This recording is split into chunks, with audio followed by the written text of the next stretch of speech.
সকালবেলা উঠে দুধটা গরম করে নিয়েছিলাম, কিন্তু পরে এটা ফেলে দিতে হয়েছিল। এর মধ্যে একটা প্লাস্টিক, ওই যে দুধের কোনাটা পড়ে, যে প্লাস্টিকের প্যাকেটটা থাকে না, ওটা পড়ে গিয়েছিল। তারপর চিকেন করার জন্য এখানে গতকাল রাতে ভিজিয়ে রাখা কাজু, আমন্ড আর পোস্ত রেখে নিয়েছিলাম।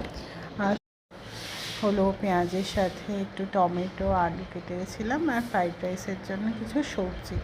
ওটা কিন্তু কম হয়েছিল, আবার শুভজিৎ এনেছিল।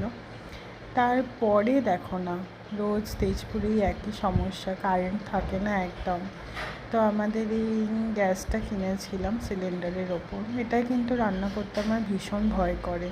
সামহাও ওটা নবটা ঠিকভাবে বন্ধ হতে চায় না, তো আমার ভীষণ ভয় লাগে, কিন্তু রান্না তো করতেই হবে। তো এই সবজিগুলো ভেজে নিচ্ছি একদম লো ফ্লেমে, কারণ প্রচণ্ড জোরে হাই ফ্লেম থাকলে কড়া পুড়ে যায় আর আমি ঠিকভাবে রান্না করতে পারি না। তো অনেকক্ষণ টাইম নিয়ে আস্তে আস্তে এটা করলাম, তারপরে ভেজ পোলাওটা বানালাম।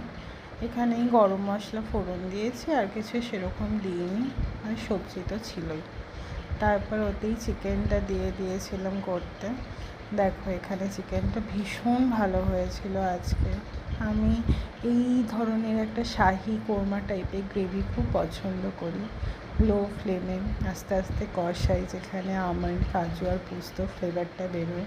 পেঁয়াজ, রসুন, আদা, টমেটো তো আগেই কুচিয়ে নিয়ে ভালো করে ওটা মশলাটা দিয়ে কষিয়ে নিয়েছিলাম। আর আলু দিয়েছিলাম, নর্মালি আলু দিই না, কিন্তু এবারে আলু দিয়েছিলাম। আর রঙটা আস্তে আস্তে চেঞ্জ হলো, একটু একটু তেল ছাড়তে শুরু করলো, তখন একটু গরম জল দিয়েছিলাম। তো আজকে টানা সকাল থেকে একটুও কারেন্ট ছিল না, তো ফাইনালি হলো। আর তারপরে এই যে ইন্ডাকশানে হচ্ছে, দেখো।